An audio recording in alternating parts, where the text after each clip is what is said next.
नमस्कार, मैं हूं अंकुर और आप देख रहे हैं सत्य हिंदी। सत्य हिंदी के बुलेटिन में एक नजर अब तक की सुर्खियों पर। जस्टिस एस ए नजीर को रविवार को आंध्र प्रदेश के राज्यपाल के रूप में नियुक्त कर दिया गया। इनकी नियुक्ति की खबर आने के बाद से ही रिटायरमेंट के बाद जजों के द्वारा पद संभालने को लेकर हंगामा होने लगा है। पूछा जाने लगा है कि आखिर सुप्रीम कोर्ट के सम्मानित जज की सेवानिवृत्ति के बाद की नियुक्ति आखिर क्यों नहीं रुक रही है। मालूम हो कि जस्टिस एस ए नजीर कई ऐतिहासिक फैसलों का हिस्सा थे, जिनमें ट्रिपल तलाक केस, अयोध्या बाबरी मस्जिद विवाद केस और मोदी सरकार के द्वारा लिए गए नोटबंदी के फैसलों को सही ठहराने वाले केस शामिल हैं। इसी साल 4 जनवरी को रिटायर हुए जस्टिस नजीर अयोध्या पर फैसला सुनाने वाली 5 न्यायाधीशों की खंडपीठ में शामिल रहे तीसरे जज हैं जिन्होंने रिटायरमेंट के बाद सरकार से नियुक्ति प्राप्त की है। इससे पहले बेंच का नेतृत्व करने वाले पूर्व सीजेआई रंजन गोगोई को राज्यसभा के सदस्य के रूप में नामित किया गया था और जस्टिस अशोक भूषण को उनके रिटायरमेंट के 4 महीने बाद 2021 में राष्ट्रीय कंपनी कानून अपीलें न्यायाधिकरण का अध्यक्ष नियुक्त किया गया था। रिटायर्ड जज जस्टिस एस ए नजीर को राज्यपाल बनाए जाने के फैसले को लेकर कांग्रेस ने कड़ी प्रतिक्रिया दी है और कहा कि इस तरह की नियुक्तियां न्यायपालिका की स्वतंत्रता के लिए एक बड़ा खतरा हैं। कांग्रेस के वरिष्ठ नेता अभिषेक सिंघवी ने राज्यसभा में दिवंगत अरुण जेटली की 2013 की टिप्पणी को याद किया कि रिटायरमेंट के बाद की नौकरी की इच्छा रिटायरमेंट से पहले के फैसलों को प्रभावित करती है। सिंघवी ने कहा कि हम व्यक्तियों के बारे में बात नहीं कर रहे हैं, सैद्धांतिक रूप से हम इसका विरोध करते हैं। हम मानते हैं ये एक बड़ी कमी है और देश की न्यायपालिका की स्वतंत्रता के लिए बड़ा खतरा है। सिंघवी ने कहा कि भाजपा का ये बचाव कि ये पहले भी हुआ था कोई बहाना नहीं हो सकता है और मुद्दा जस का तस है। कांग्रेस सांसद और संचार प्रभारी महासचिव जयराम रमेश ने अरुण जेटली का वीडियो क्लिप शेयर किया है और कहा कि पिछले 3-4 सालों में इसका पर्याप्त सबूत है। सीपीएम के राज्यसभा सदस्य ए रहीम ने भी नियुक्ति पर सवाल उठाया और एक फेसबुक पोस्ट में कहा कि जस्टिस अब्दुल नजीर को राज्यपाल नियुक्त करने का केंद्र सरकार का फैसला देश के संवैधानिक मूल्यों के अनुरूप नहीं है। यह घोर निंदनीय है। उन्हें प्रस्ताव लेने से मना कर देना चाहिए था। देश को अपनी कानूनी व्यवस्था में विश्वास नहीं खोना चाहिए। रहीम ने एक फेसबुक पोस्ट में कहा कि मोदी सरकार के ऐसे फैसले भारतीय लोकतंत्र पर एक धब्बा है। बता दें, जस्टिस अब्दुल नजीर फरवरी 2017 में कर्नाटक हाई कोर्ट से प्रमोट होकर सुप्रीम कोर्ट में पहुंचे थे। सुप्रीम कोर्ट में नियुक्त होने से पहले वो किसी भी हाई कोर्ट के मुख्य न्यायाधीश नहीं रहे थे। उनको सीनियर जजों के ऊपर तरजीह देकर सुप्रीम कोर्ट का जज बनाया गया था, जिस पर भी हंगामा हुआ था।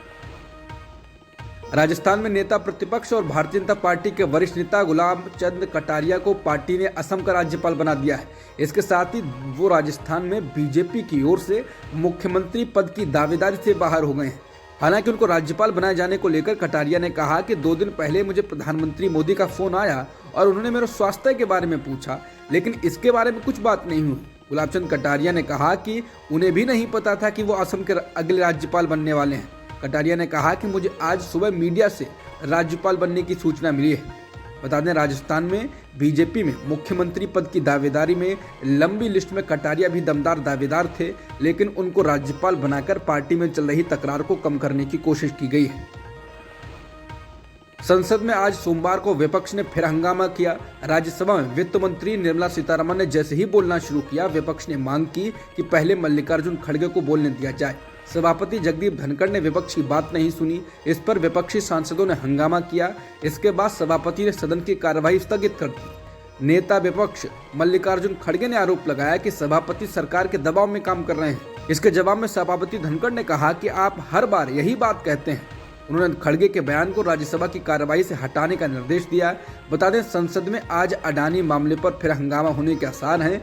दोनों सदनों में कांग्रेस के नेतृत्व वाला विपक्ष अडानी समूह के खिलाफ धोखाधड़ी और स्टॉक हेरफेर के आरोपों की जांच या तो सुप्रीम कोर्ट की अध्यक्षता वाली संयुक्त संसदीय समिति या भारत के चीफ जस्टिस की निगरानी में जांच की मांग कर रहा है।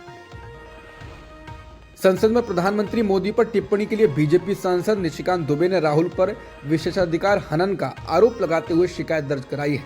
राहुल को बुधवार तक लोकसभा सचिवालय को उस नोटिस का जवाब देने के लिए कहा गया है। बता दें, राहुल ने इस सप्ताह की शुरुआत में राष्ट्रपति के अभिभाषण के मोशन ऑफ थैंक्स पर एक बहस में प्रधानमंत्री मोदी पर जबरदस्त हमला बोला था। लोकसभा सचिवालय ने रविवार को कांग्रेस सांसद राहुल गांधी से जवाब मांगा। बीजेपी सांसद निशिकांत दुबे और प्रहलाद जोशी ने विशेषाधिकार हनन नोटिस दिया था। बीजेपी सांसद निशिकांत दुबे ने कहा, स्पीकर को बिना नोटिस दिए आप प्रधानमंत्री के खिलाफ ऐसे आरोप नहीं लगा सकते। हमने नोटिस में कहा है कि राहुल गांधी ने जो कहा था 15 फरवरी तक उसे संबंधित सबूत स्पीकर को दिखाएं या संसद में माफी मांगे। अगर वो ऐसा नहीं करते हैं तो वो अपनी लोकसभा सीट खो बैठेंगे। बीजेपी के इस नोटिस पर कांग्रेस अध्यक्ष मल्लिकार्जुन खड़गे की भी टिप्पणी आई। खड़गे ने कहा कि आज बजट सत्र के पहले चरण का आखिरी दिन है। हम इस बात की चर्चा करेंगे कि हम अडानी के मुद्दे का समाधान कैसे कर सकते हैं और हमारे अध्यक्ष इस पर क्या करेंगे। हम दूसरे दलों के नेताओं से भी बात करेंगे। भारतीय मार्केट रेगुलेटर सेबी 15 फरवरी को वित्त मंत्री निर्मला सीतारमण को अडानी मामले की जानकारी दे सकता है।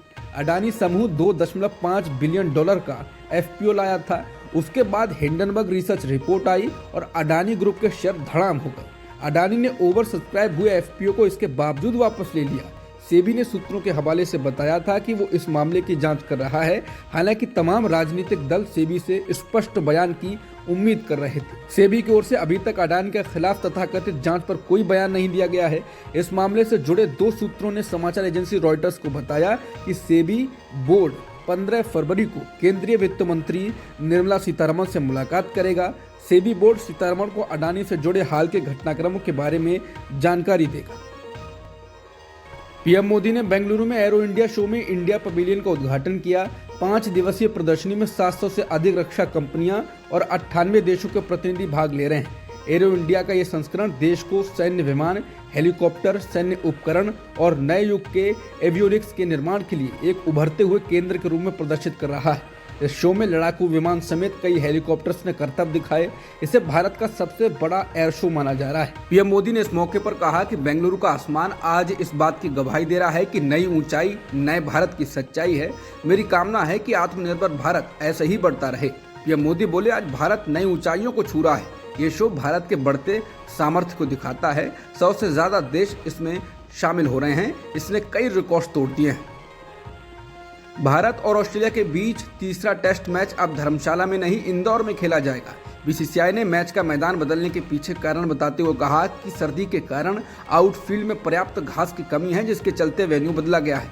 बता दें, भारत और ऑस्ट्रेलिया के बीच 4 टेस्ट मैचों की सीरीज खेली जा रही है, जिसका पहला मैच खेला जा चुका है, जिसमें भारत ने 1 पारी और 132 रनों से जबरदस्त जीत हासिल की थी।